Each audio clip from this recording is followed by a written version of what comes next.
of the Tree Nation podcast. Today, as our first guest is JeanLouis, the CEO of Sociabble, with of course Maxime Renaudin, who is our CEO. And today we're going to talk about their journey into corporate sustainability, into how they combine it with reforestation, and we will learn a lot more about the journey that it took them to get to this point of where they are today. How are you guys? Great, thank you. Yeah, thank you. Happy to be here. Yeah, awesome. I'm glad.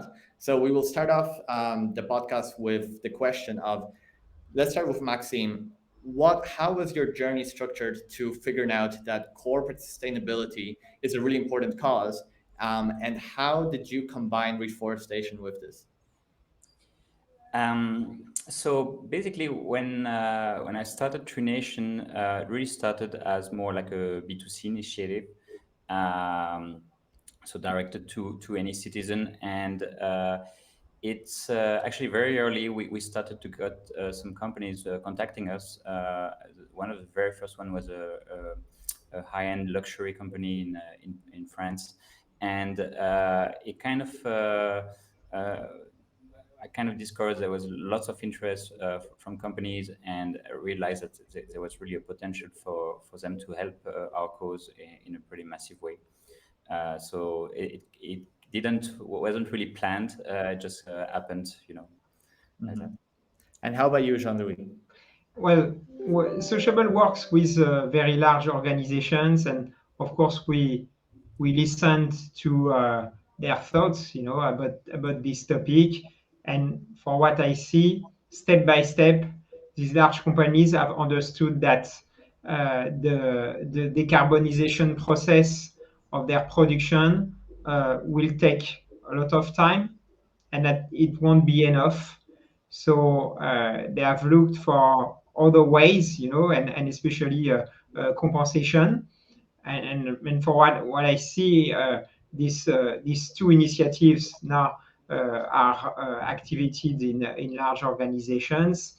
And for me, and especially after talking with Maxime, I've understood that planting trees was probably the best way to compensate for many reasons, and we will have, I guess, the opportunity to talk about it later in this podcast. But I would say also that I have the opportunity to live in nature, and trees are all around me, and they play a very important role in my personal life. So very early, I tried to connect this subject with the needs of our large clients, to say, okay, how can we manage that? And in fact, it's not only for large organizations. This is something that we will probably talk about. This is something that is easy to start.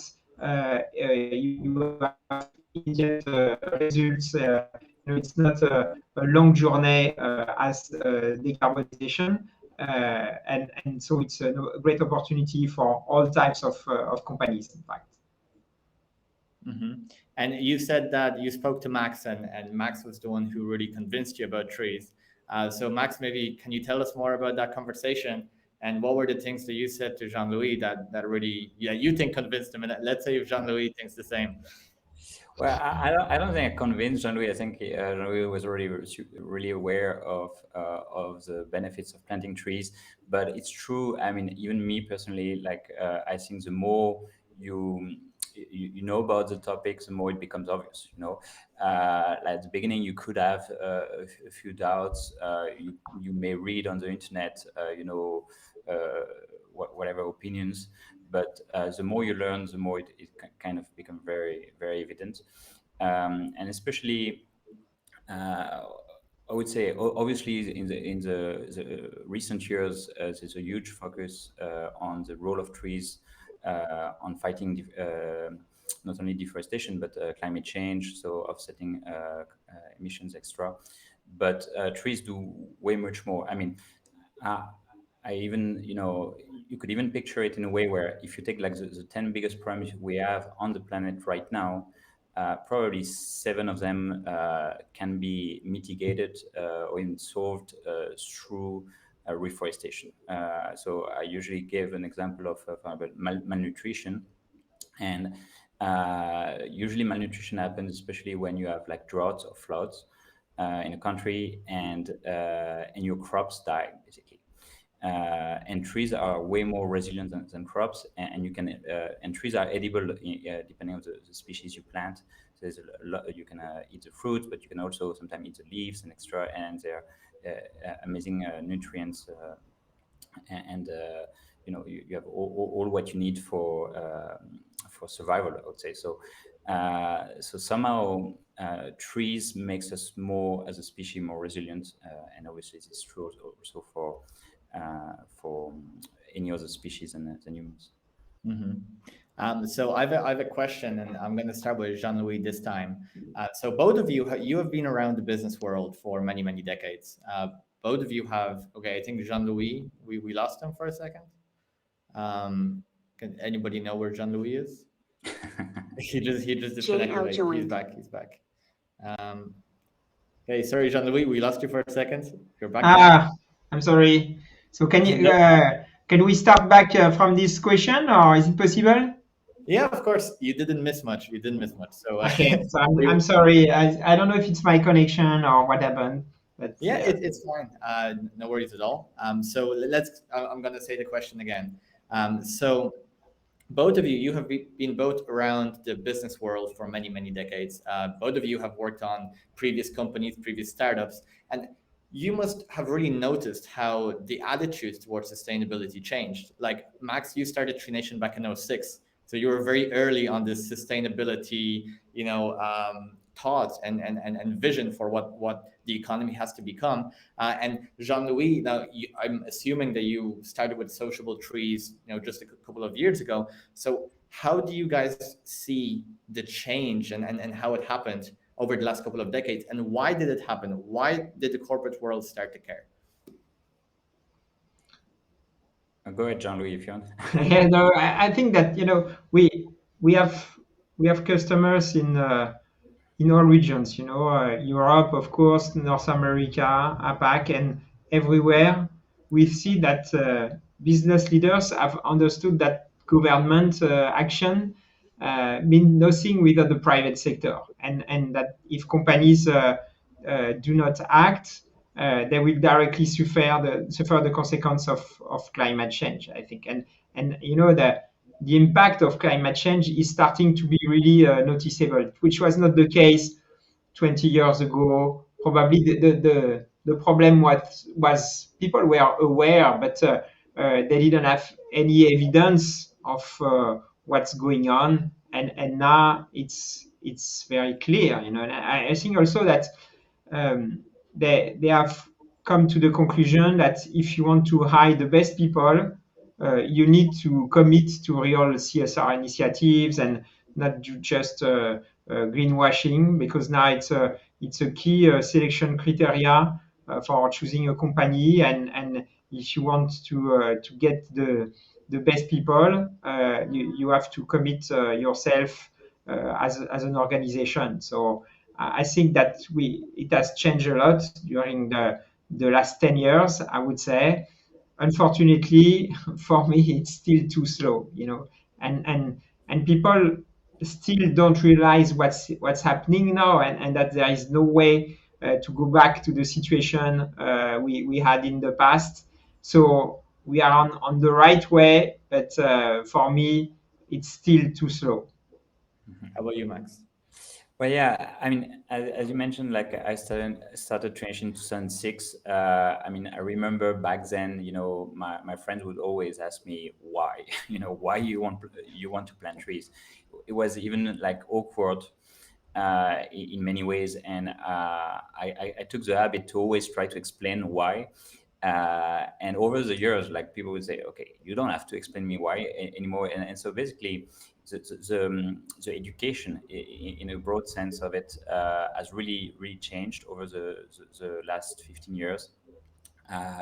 And I saw a big increase of interest, I would say in 2018, 2019, so very recently somehow, where really like I've seen like huge interest from companies So it's going in the right direction. As mentioned, Jean-Louis, it's been very slow. I mean, for me, managing Traination for all these years was kind of a big, you know. Crossing the desert in many during many years. Like there was really we're trying to find, like, we're basically trying to place the trees in a way where even if you don't believe in climate change or whatever, it would still make sense to participate, because really the interest was very low, and now this has changed. But also, I think what's important is to see why it has changed. And I would say it's going to be because of the big broadcast of the media. As you mentioned, John, we've seen a lot of climate disasters recently, massive hurricanes and stuff like that. So people are starting to witness the thing, and even the experts, I think, we're not expecting to enter such a dramatic kind of like Hollywood style disasters so fast. So probably I think the experts which wanted to be prudent, like the scientific prudence, they kind of lowballed the disaster of climate change, which is crazy if you think about it, because obviously when we know the problem it is, but I think we are still underestimating what this is. I mean, I give you an example. If we continue like we are doing right now, we may face a mass extinctions of 96% of all species in the world. 96. So think about the pandas, the tigers, whatever, all gone.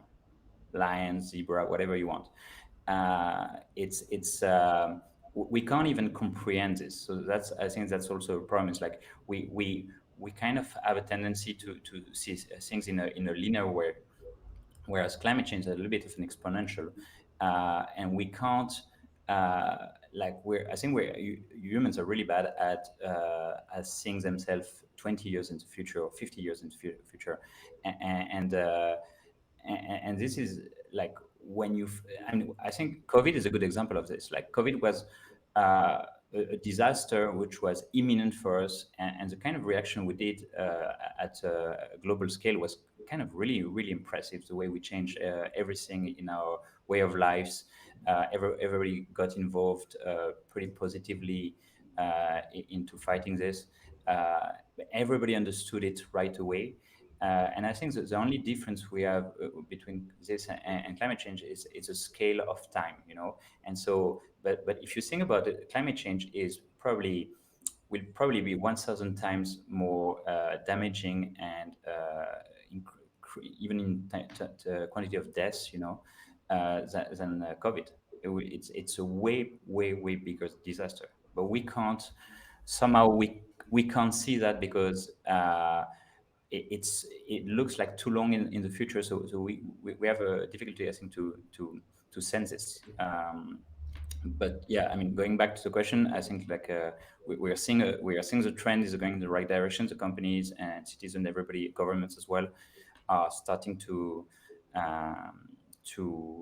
really react.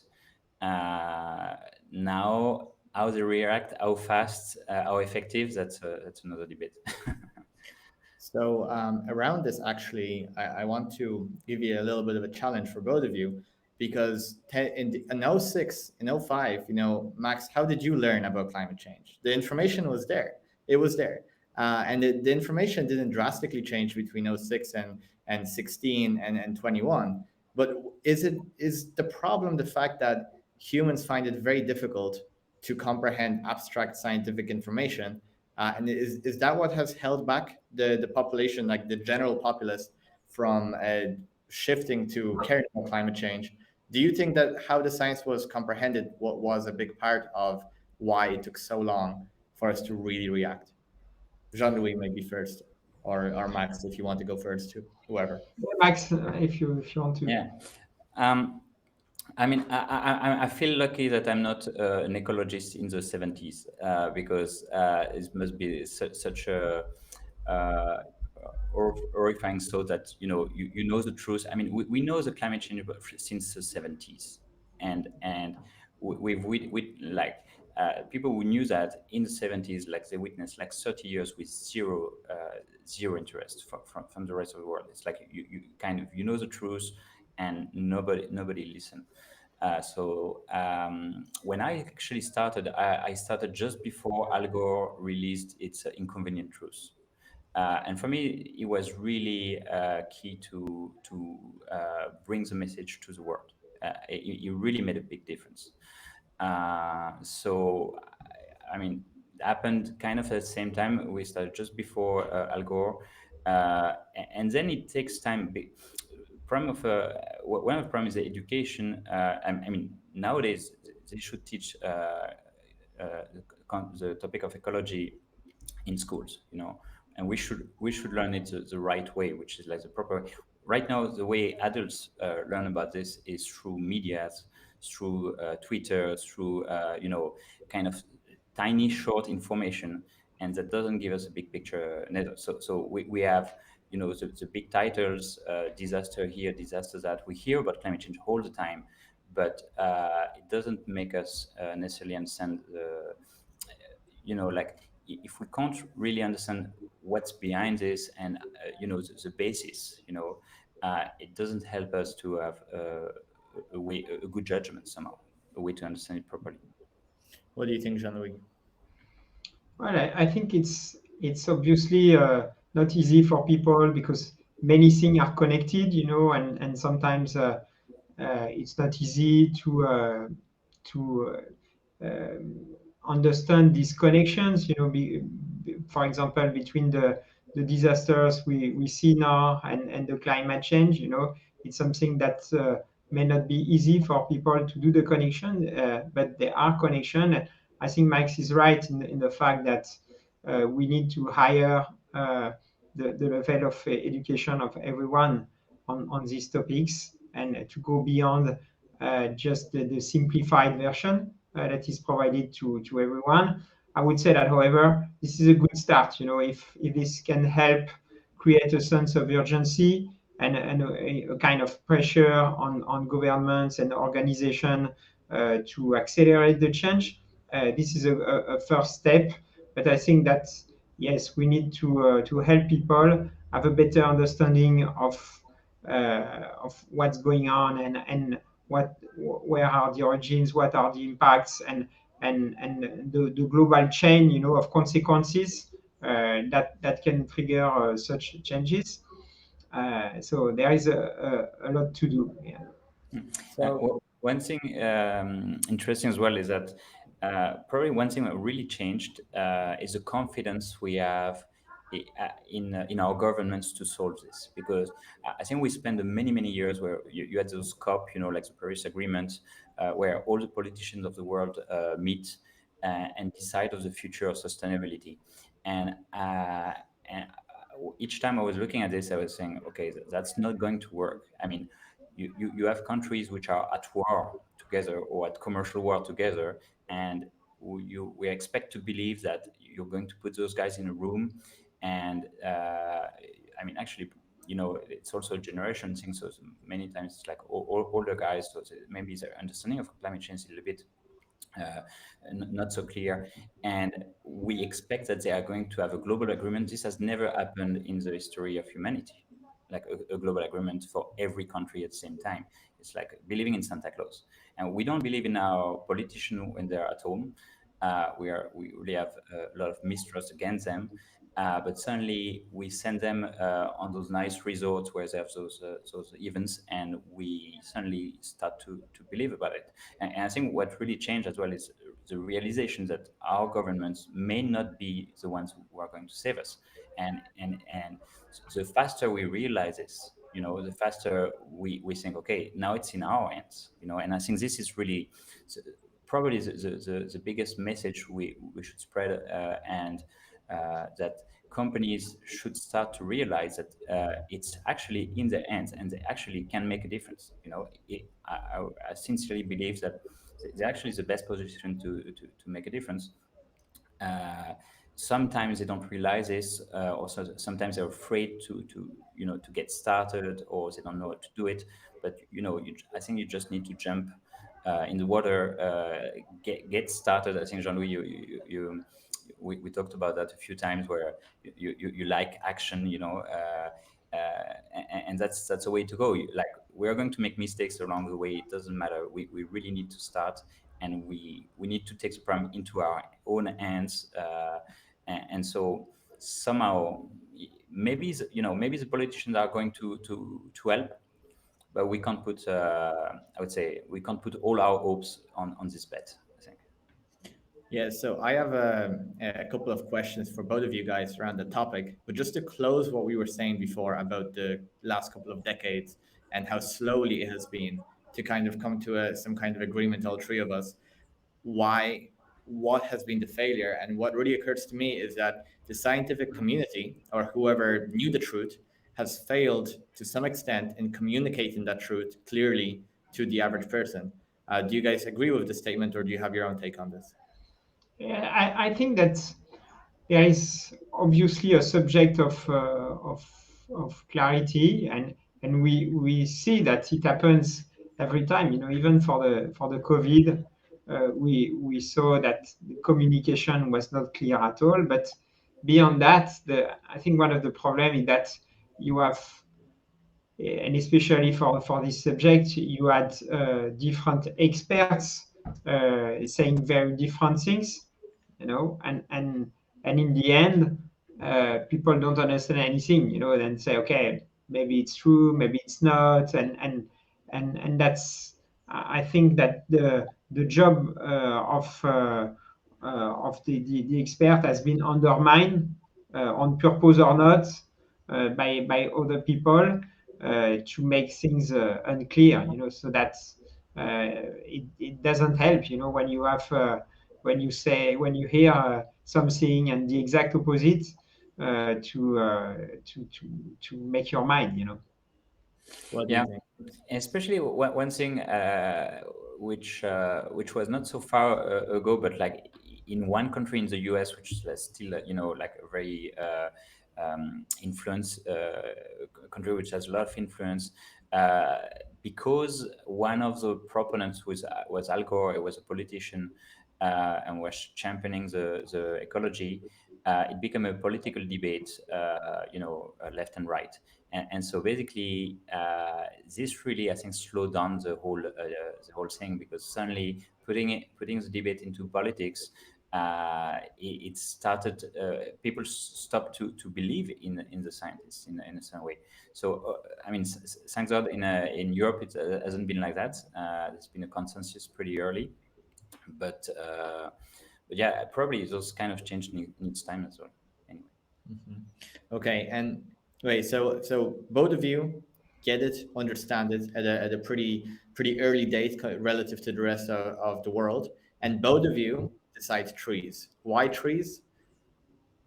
Maybe Max goes first because this is the CEO of Tree Nation. Go on. Well, for many reasons, but like I kind of thought like this was I was probably at the point of my life where I had like a few business experience, and I was like searching a kind of higher goal, and I kind of simply thought like, what is the most positive thing I could do, you know and that appeared to me that planting trees was frankly, when I started, I didn't have the knowledge I have today, but I still had like a few bit of information saying that, okay, it was very positive. So I spent my the first year like just investigating how good would that be to plant trees, and it was just overwhelming me.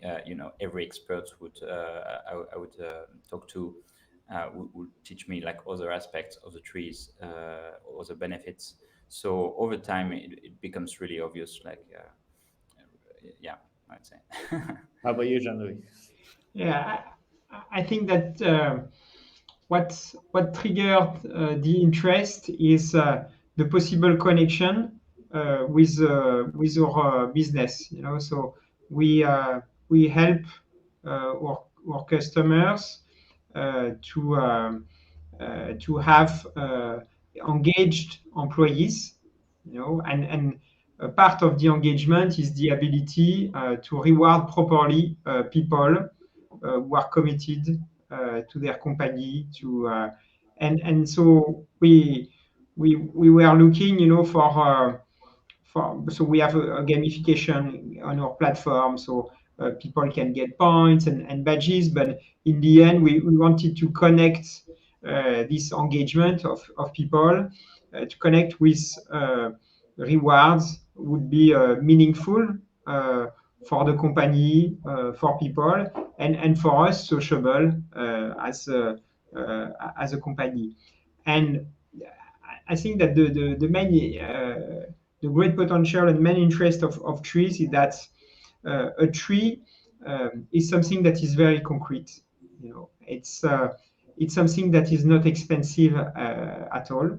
So you can reward uh, a small engagement of someone, with a small reward that is a tree, but this small reward is very meaningful, and the great thing is that with what Tree Nation has developed, people can see, and can share with their friends their own forests, and the company as the aggregation of the forest of the employees, so everyone can see their compensation at the employee level, or at the organization level. So it's very powerful, it's very meaningful, and it's very concrete. It's easy to start.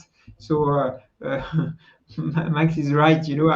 I'm very in the action. I think that you may be very smart, but if you keep on thinking and what is the smartest thing to do, in fact you are not so smart. I prefer the action. Maybe sometimes you're wrong, but at least you move. And with trees, I think it's a very good and easy way to move at the individual level and at the company level. I really agree with that. One of the, I mean, usually the bigger the companies, the slower they move, and sometimes they spend, they want, they have some kind of quality standards or whatever. So they want to be so sure that they're doing the right things or whatever, that they're actually wasting a lot of very good years where they could be doing something. And we've also interesting data points, like we've seen for a lot of companies planting trees with us. Many times it's really their first meaningful sustainable action. And for me, I think it kind of triggers the rest, because we have a model where and with Sociabble as well, where you can a company can reward its employees with trees extra. It brings the employees right into the center of the debate, and I think it kind of maybe sometime the topic is a little bit taboo, because people don't know what position of the company. So when a company start and say, okay, we are going to do this action, I think it really helps the employees to put the sustainability in the center of the debate, not to be afraid of doing this, and yeah, I think it's very important to get started really. Yes, So- and sometimes we have we meet some companies who say, oh, we need first to calculate our exact CO2 impact, and then we will compensate. But in fact, it's very complicated, so it takes time and so on. And, you can do both at the same time. It's fine to calculate your carbon impact, but the probability that you compensate more than your impact is very low. Okay, so you can start immediately to compensate, and later maybe you will see how much, what percentage of your impact you have covered, but you don't need to wait. You don't need to have the exact measure of your impact before starting. Yeah, I 100% agree. And even, for example, there's a debate between reducing your emissions and offsetting your emissions. And the politically correct thing is we reduce first, and then we offset. So we try to reduce as much as possible, and then we offset. And this is like everybody accepts this as this is the way to go. Like it's absolutely politically correct to say so and to do so. But in fact, it makes no sense because you will never stop to pursue reduction of your emissions. And this is a kind of 10 years project. I mean, whereas offsetting your emission is a 5-minute project, or maybe if you're going to calculate them, I would say, I mean, the right order should be offset your emission, then calculate your emission, then reduce. But start with the things that has an impact as fast as possible. And actually, I don't know, maybe people don't really realize this, or there's like too much, they heard about it too much, or whatever. But like offsetting as a much faster impact sometimes than reducing. So for me, yeah, we should put action first. Yeah, definitely. Okay, let's do a little thought experiment. So let's say I'm suddenly Larry Ellison. I'm the CEO of Oracle, and I come to you guys, and I'm like, I want to do this. I want to start offsetting. Pitch to me. Well, what should I do? Both of you. Whoever wants. I'll let you, JeanLouis. Yeah, let you do the pitch. But the good thing is that you can start, as Maxime said, you can start today, and for most of our customers, we try to make the process super simple, so that there is no excuse. Okay, so of course, at some point, you need to open and your and give some money, okay, to start the process. Okay, but the good thing is that after that, the process is very simple. You can decide to connect your investment to some measures you have done on your carbon impact, or you can decide, by the way, without knowing your exact impact, to connect this with, for example, employees' actions. Okay? And that's where we work on mostly. Okay, say okay, for example, and Maxime has a better knowledge than me on that, but you can compensate 1 year's of an employee's impact with about 24 trees. Okay, so it's very simple. You can trigger these 24 trees at the anniversary date of the employee in the company, or you can say, okay, every month I give a tree or 1 or 2 tree, or and what we work on is so we already have a connection with the Tree Nation platform and our platform through API, but we also expose our Sociabble platform with API so that you can connect the gamification and the reward system with the rest of the information system. So you can decide, for example, that if someone in the sales team does a great job, a great sale, okay, the CRM can trigger the planting of a tree directly, from an action that happens, and it can be everywhere in the information system. So it can be fully automated, and so it's not complicated. Of course, this is the most advanced way, but you can start, rewarding people. It's very easy. There is no blocker. It's not complicated. Sometimes people, they say, "Wow, I didn't imagine it was so simple." But yes, it's simple. Cool. And Max? Well, yeah, that's a great pitch for sure. Actually, just tell you a funny story. We have a lot of Oracle employees who started to plant trees in Tree Nations. They even grouped. So inside Oracle, they have kind of an intranet where they can do some projects, so some employee suggested projects, and they have probably like something like thousands and thousands of projects, and Tree Nation becomes the biggest project within this intranet. So meaning like they had the highest quantity of employees of Oracle supporting this.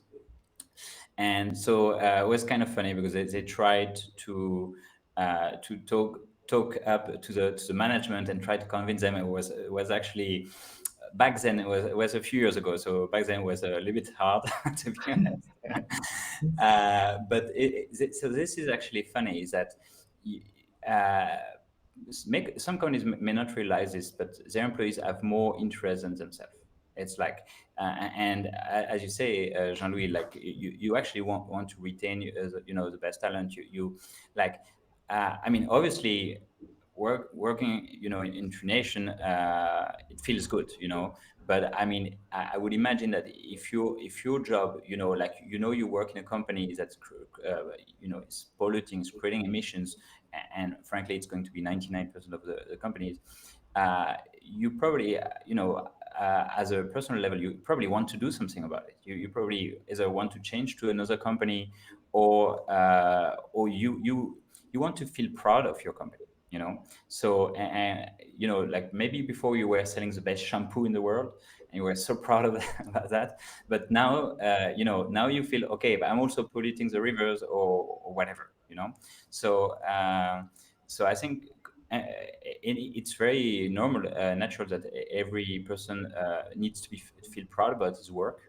And so that's why it's also important, for companies, not just towards their clients, but towards their own employees, to as a motivation, to make sure that, they take care of their environment, and they can really make their employees proud. Mhm. Oh, and so tell me, once this begins, for whether that's a company or a person, what do you guys both do to keep them going? Like, do you have a plan to maintain motivation and to keep offsetting? Well, what are the strategies of Sociable Trees and of Tree Nation to do that? Well, I would say that everything is related to communication. You need to communicate properly, externally and internally, so that people see the impact of their action. And I would say you have to be concrete. So also the great thing we have with Tree Nation, that we get a feed of news from the projects our customers invest in, with pictures and news and videos and so on. It's very important, because when you plant trees, and Max will will tell it better than me. Okay, it looks like a good idea to plant trees close to where you are, but in fact, this is not the best way to help the planet. Okay, so for what I've understood, the Yeah. best is to plant trees where the planet really needs it, and where it by the way, they grow the fastest, which is also a good news. So it means that most of the time you plant trees far from you, and it has to be concrete. Again, that's if you come back to the beginning of our conversation, and this lack of urgency, it's most of the time because things are not concrete enough. Okay, so if you show what has been achieved, the projects, and of course the figures, the reduction of your carbon impact, but if you also see, and it's not only about trees, it's about the people, and the positive social impact that reforestation has, with all this information that keep on motivating people. So I think you have to be very very concrete. You have to communicate a lot. But I would say that, and Max, you were saying that, I fully agree. It's the fact that most of the time employees are more motivated than execs on this topic.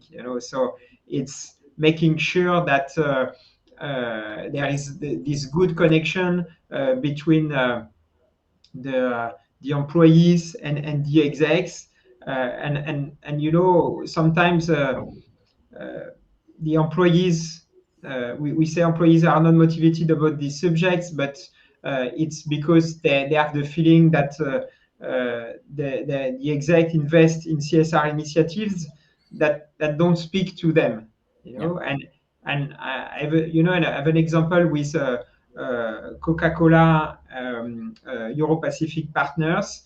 they were investing previously in global CSR initiatives, and now they have switched to another mode. So for Sociabble, every country, the people in every country suggest the projects the company should invest in, and they vote. So all the employees vote for the best project that have been suggested by the employees themselves, and finally, Coca-Cola invests in the projects that have been suggested and voted by the employees, and it changed everything, in terms of motivation and so on. So I think that the more we are concrete, the more we empower employees so that they feel that they have their own voice.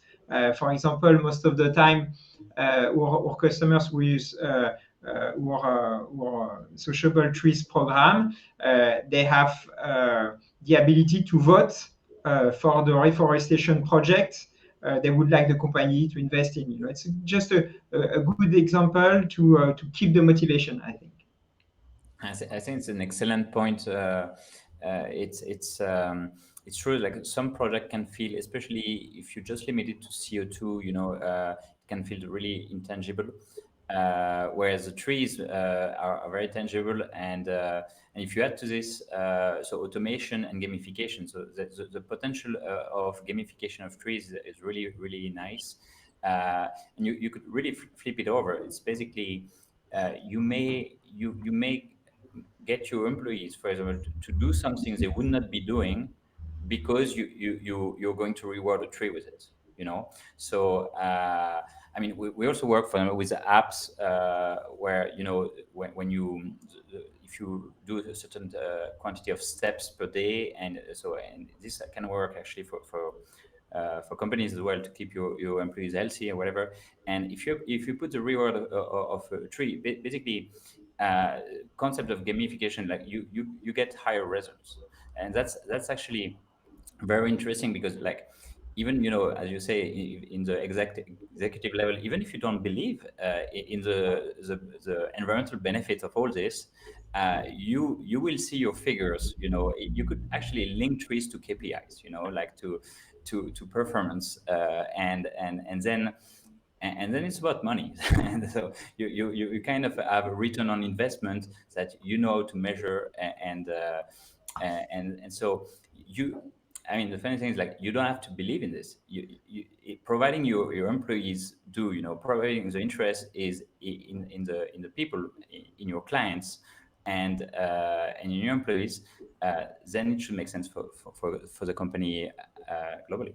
Yeah. Mm-hmm. So, I mean, there's a lot of talk of throughout this entire podcast of how employees want to inspire their managers and the execs. But what if there's a company who maybe could be 50, could be 500 people, where the exec is super, super motivated? Meanwhile, the majority of the employees don't think it's that important. Do you guys also think about that? Do you guys also tailor anything to be able to spread motivation from top down rather than bottom up? Well, to be honest, it never happened for the moment. Okay, it's always the opposite. Okay, it's always people are motivated and so on, and I think that honestly, the exec, I wouldn't say that the execs are not motivated by the subject, but as Max explained, is that they fear, they're afraid of not doing things right, because they are obviously, especially for large companies, everything is monitored. So, okay, does it comply with all our standards, with all our quality standards, and so on? So they are afraid, to move, and so they try to make sure that it's the right project, the right decision, and so on. But an exec is an individual like all of us, and when he or she comes back home, they feel, I think, that they have the same sense of urgency that any other employee. So it's just, I think, helping this organization to step back and to understand that it's time to move. It's not time to make sure that everything will be 100% aligned with. And it's time to move. And more companies now, I think, understand that. So it's good news. We see a real acceleration of in the investments that are done in Sociabble Trees. For me, as I said, it's too slow, and sometimes it's funny to see that this is not the largest companies who invest the most. It's most of the time, especially when you have leaders that are fully aware of that, and in medium-sized company, they invest a lot, much more than large companies. Yeah, I mean, on my experience, because I think we work at Tree Nation, we work with I mean, you probably work with like bigger, like medium to big, very big companies in Sociable, and we work with the whole spectrums, but we also have like a lot of tiny companies, even startups or whatever. And so usually, yeah, the smaller is the company, the more it comes from actually the top, and we really see some genuine motivation from so because I don't want to say that we are not seeing a motivation from a top executive.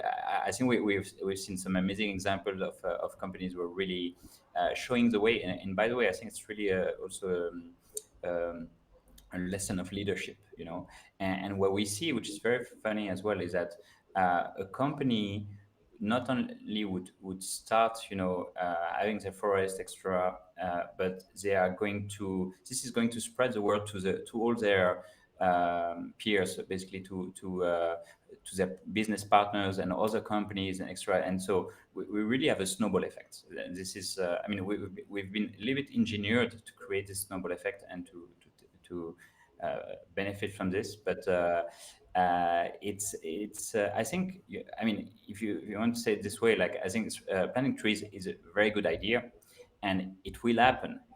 I mean, my prediction, I'm going to go wild here, but like I think I would say that in a few years you will have 10% of all the companies in the world planting trees. uh, it's just a very good idea. It just makes a lot of sense. So uh, sometimes companies, some people are leading, and are early adopters, whatever, and some need to see the example of others, and some at the very end is saying, oh, if we don't do it, all my competition is already doing it or whatever. So, but if it's a good idea, it will spread. So just how fast we can help is the question, really. So to finish this off, to top it off, I'm gonna give you guys a challenging question, and if you don't want to answer it, don't.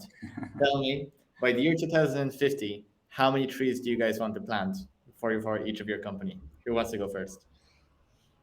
Jean-Louis? In, in 2050, By 2050, altogether, how many trees have you planted? by 2050, I would say definitely, well, it's far away, 2050. 30 years. 30 years, 30 years. I would say at least 50 million, at least. Oh, you'll do much more than this. I think so. Yeah, Yeah. but you're right.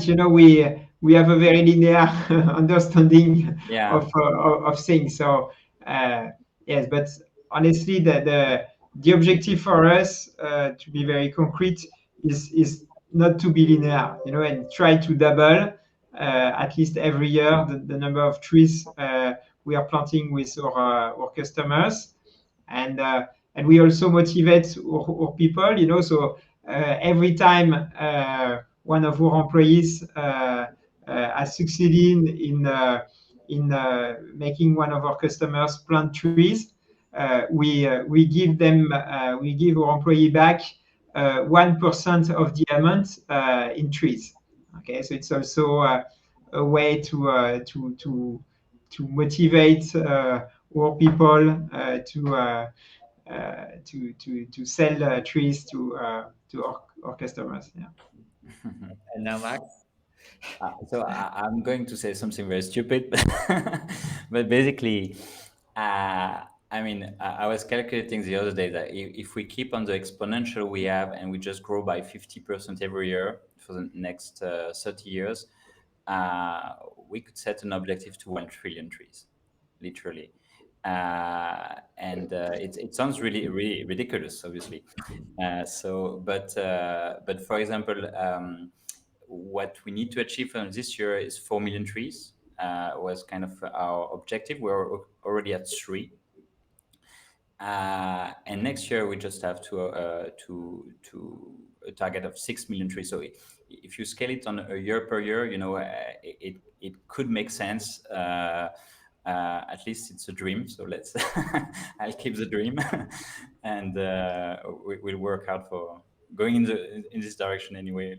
Let's see where we stop.